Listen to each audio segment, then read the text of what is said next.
I thought I was going to start this video without tears in my eyes at all, but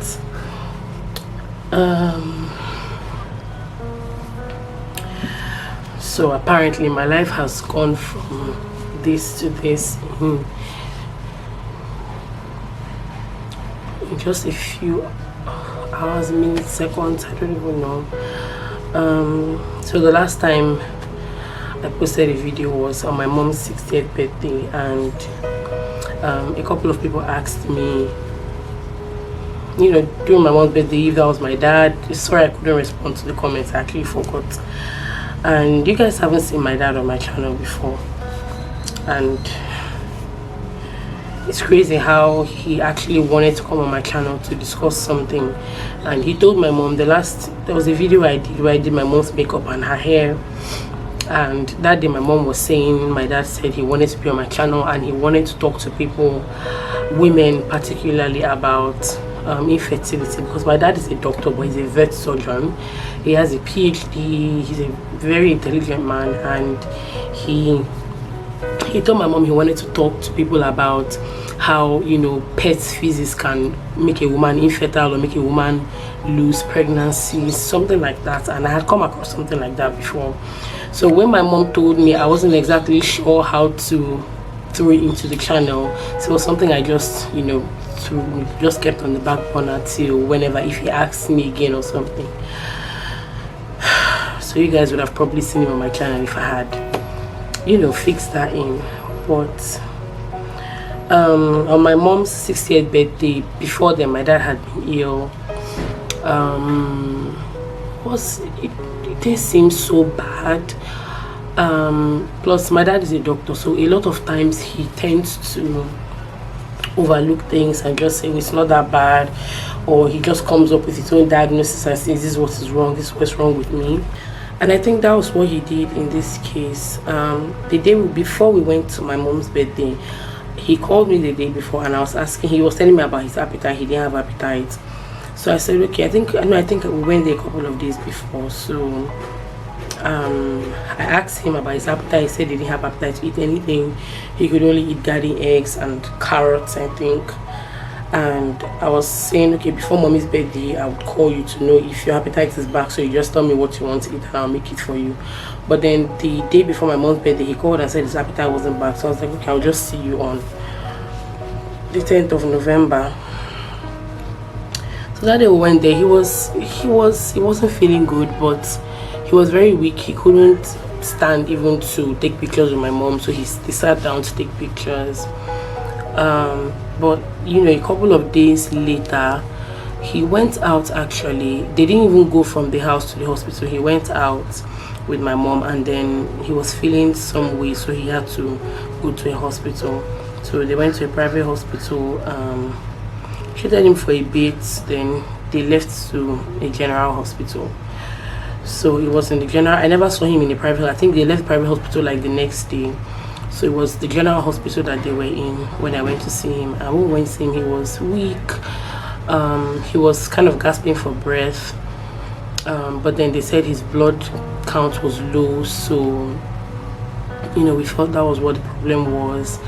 And, you know, because blood carries oxygen around the body. So if you don't have enough blood, then your body won't be able to, you know, get enough oxygen. So they were working on, he was getting transfusions and all, and he was gasping, so it took a while before you would get a full sentence out of him. And you know, we went there, he didn't have appetite, he was drinking water, didn't have appetite at all. So I usually would go there with food for my mom, because my mom was with him and she didn't really have the time to get home to get a good meal. Hospital food is not that great, so I had to bring food for her to eat. And then there was a day we went there that they wanted to transfer him to another, you know, to the regular ward, because he was in the emergency ward. So they needed to transfer him to the regular ward.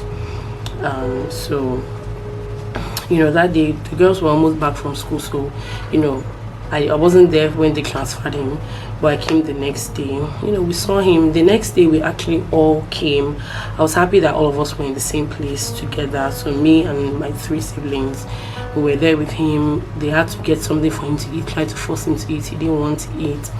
And at this point, he was, we're there from afternoon to like evening, like past 9 to 10. So at this point, he was kind of, he wasn't exactly clear with some things he was saying. He would say something like, give me water, when he's holding the water in his hand. He would make some statements that didn't seem like that you couldn't understand why he was saying those kind of things.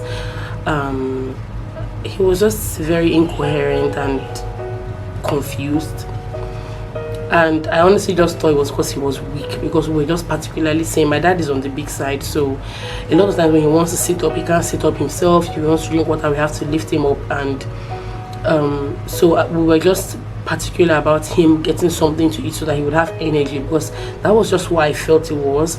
Even though at this point they had done like chest x-rays, they had done taking his blood and his urine for testing, and I don't know if they did all of that too late, but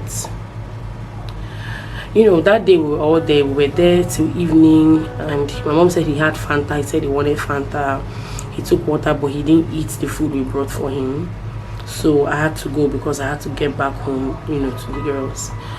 The next day, I called my mom in the morning. She said throughout the night, he was just uttering some very funny statements, and he was just acting very weird. And we're like, okay, he's probably hallucinating. Maybe the drugs, maybe it's the fact that he's very weak, and tired. So I told my mom, I said, what do you want to eat? She said she wanted to eat bread. So I just quickly, got to the kitchen, fried some eggs, packed bread with margarine, and then put milk and Milo, and packed everything, hot water and everything. So I took it to the hospital, and when I got to the hospital, when I called my mom on the phone, she said one of my uncles that stays in Abeokuta was there. So we got there, and the first person I saw was my uncle's wife. So when we got there, I saw her and I greeted her. She acted very cold. So I was like, everybody's going through something at this point. So I just ignored it. I was holding the bag with my mom's food. So I ignored it, and then I just, kept on going. When I got there, I saw another of my uncles. Men can be, they don't really know how to show. They don't show emotion if they don't want to. So I greeted him. He seemed okay. My other uncle, I greeted him as well. And then one of my aunties came all the way from Oma here, and she was sitting down and she was on the phone. So I waited for her to finish making the phone call, but immediately I got there, my uncle held my husband and took him. At that point I didn't think of anything, but I waited my auntie that was making the phone call. This is someone I haven't seen in years. Maybe the last time I saw her was, I think, my sister's wedding or so. So I greeted her, and she didn't even look me in the eye, like she was just face down.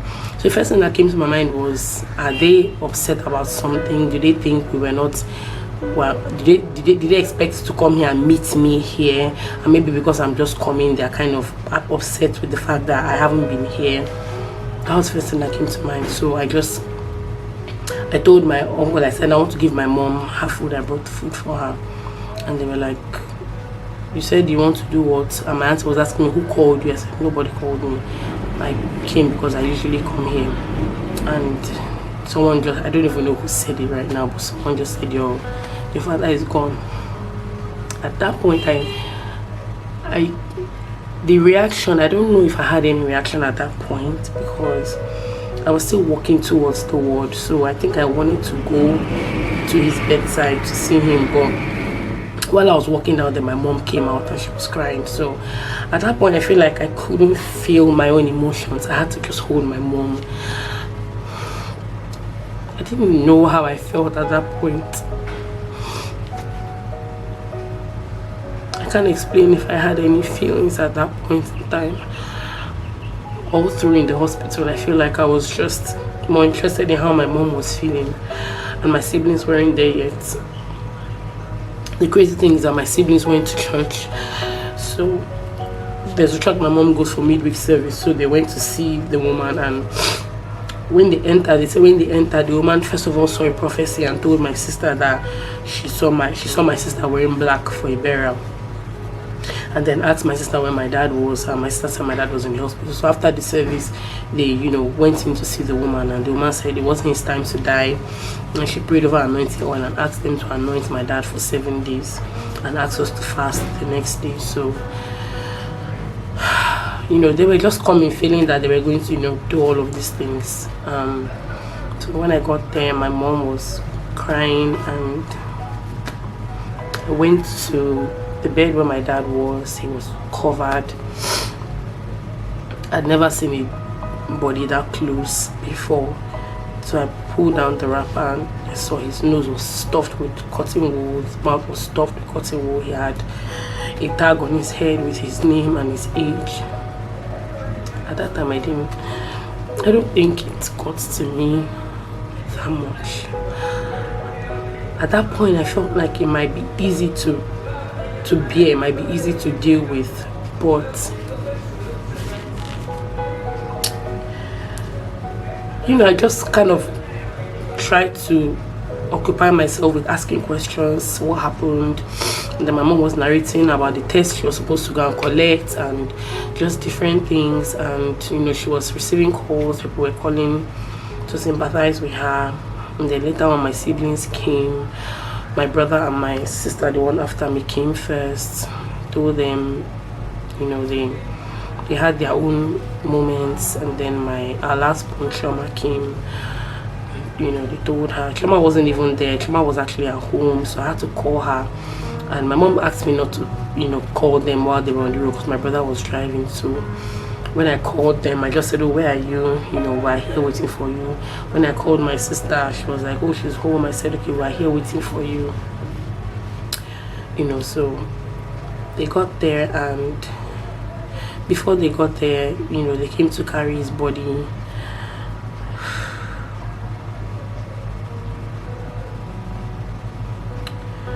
They kind of rolled it away and said they were taking it to the mini mortuary they had. Yesterday night when we got home, because my husband wasn't around, my husband had to stay back because his sisters, his brothers, his cousins were all there. So they did all the necessary things so that they could move the body to Ekulobia yesterday. So right now as I'm speaking to you, the body is on its way to Benin, or the body is in Benin. Let me say the body is in Benin. So yesterday I got back home. My husband wasn't around because he had to be with them. They were doing all the arrangements, necessary arrangements and all. And I was just in my room alone, and I was just thinking. I feel like that's when the emotions started coming through. And at night it got worse. Because it was late, everywhere was quiet, it started raining. My dad wasn't the most easygoing person, but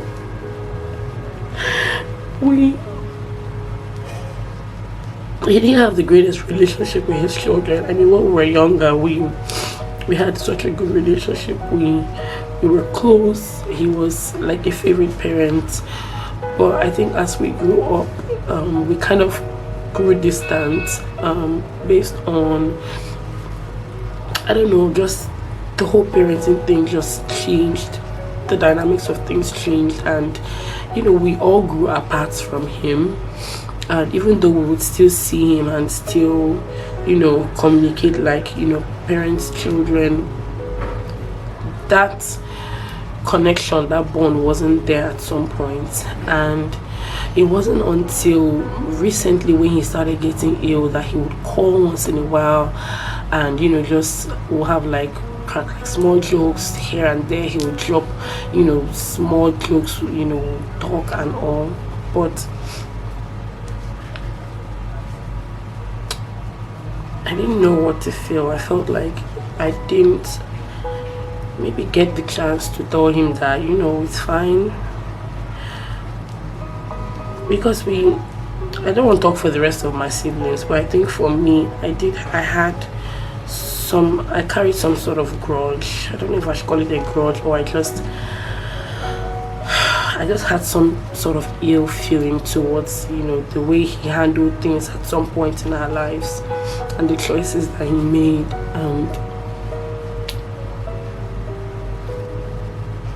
But you find that when you lose someone, all of those things don't matter anymore. You want to see them, you don't mind those things that you complained about. I still find it so hard to believe. 1 minute is like, for a minute I don't remember, and then the next minute it just comes rushing at once. I don't know, I just feel so many things.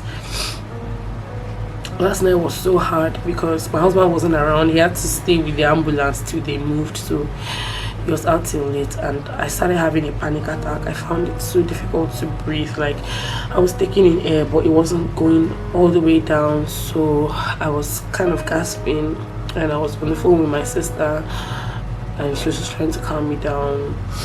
I was so tired, but I couldn't sleep, and then I went to the toilet, and then I was sleeping off while I was peeing. I was just tired, and I just couldn't sleep. So finally I got to bed, and then I slept off, and I prayed, and I kind of felt better till this morning. I don't know how the emotions would, I don't know what or how it will pan out in the next couple of weeks or till when they bury him. But I know that I feel like it's going to get worse. As days go by, you're hit with the realization that you're not going to see this person ever again. I'm some sort of an empath, so when people lose people, even if I don't know you, I could just read it through my phone, and I would break down and start crying. And now this one hit so close to home that I feel like I don't know how to handle it. I cried so much yesterday that my head was pounding. I couldn't even cry again because I felt like I was just going to die if I cry again. My head was aching. My head was so heavy. And at this point, I don't know how to feel. I don't know how it's going to be over the next couple of days. I don't know what it's going to be like, but it's really hard. This is the closest death ever. The closest. At the end of the day, when the tests came out, they said he died from uremic something and uremic something. So basically it was that his kidneys had a problem, so he wasn't peeing, and basically the waste that should have come out as pee was going into his blood or something similar, and then it would kind of affect the brain, and I think that was where the hallucinations were coming in, and just the emotions just come when they want to come. I'm going to my parents' house right now. I'm going to see my mom. November 21, I lost my dad. I never thought in this world that I would lose my dad at this point. I had always feared getting older because when I was younger, I remember my brother telling my mom that he didn't want her to get old because he felt like once she gets old, she's going to die. And every year that I get older, it reminds me that my parents are getting older. I just expect it to be like this. They went from 0 to 100 so fast. And what's so painful is that the day before we were in the hospital, we were laughing at the fact that there were a couple of things he was saying. I feel like maybe that was where it was getting really severe, but we had no idea because we hadn't gotten any diagnosis. He would talk if you are trying to give him water to drink or Fanta like he said he wanted, he would say God forgive us, and would be like, yeah, God forgive us, you know. And I didn't see it as something that was just going to go south. I just felt like he just needed to get his strength back first of all. I don't know.